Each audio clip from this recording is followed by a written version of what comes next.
Before we get into the video, a couple of safety things we must go through. So first thing, unplug the machine from the power supply.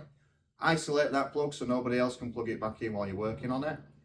Wear some safety gloves because inside the machine are some very sharp edges. And lastly, if you're not confident doing this, contact your local repair agent to help you out.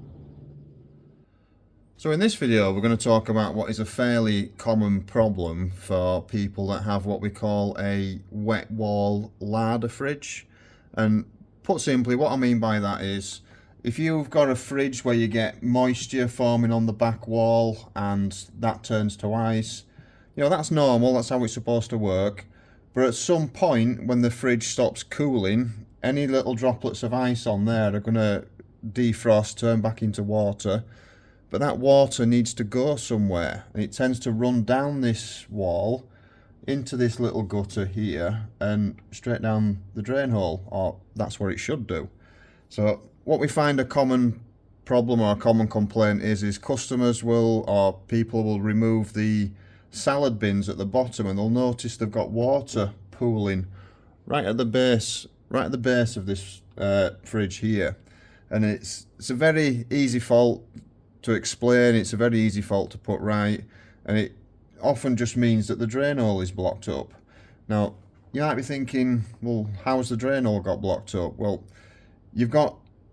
it's cold water running down there, but it's a very, very slow drip, and it tends to build up a sort of slime, if you like, in the hole, and eventually that slime will block off the hole, and then the water that this creates has got nowhere else to go. So that's when it comes into the bottom of your fridge and you start getting big puddles of water everywhere at the bottom. Now you'll often get with your machine a little plunger like this that's designed to fit and stay in the hole, and the idea of this is to try and unblock your hole. But in my experience, even with that in place, it's generally not long enough to actually reach where the blockage is and clear the problem. So at some point, if you're getting that problem where you're getting water puddling and pooling in the bottom down here, you know, that, I'll be honest, is next to useless. What you're going to need to do is poke something down the hole that's a bit longer than that, because in my experience the blockage tends to be within the first 6 inches of the pipe.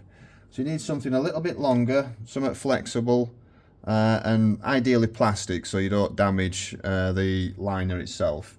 Now, a good thing that I use is just what we call a cable tie or a zip tie, but anything along this nature, anything that's several inches long and is quite flexible, and all you need to do is just poke it in the hole. If need be, work it backwards and forwards 2 or 3 times, and then any water that's gathered in this gutter here, once you've cleared the blockage, you'll see it just flow straight down the hole then. And that is quite simply how you unblock your drain hole in your fridge.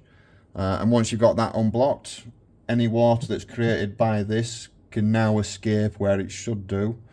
And all you need to do then is clean up any water that's in the bottom, and that should be your problem resolved. So that's how you unblock a fridge drain hole.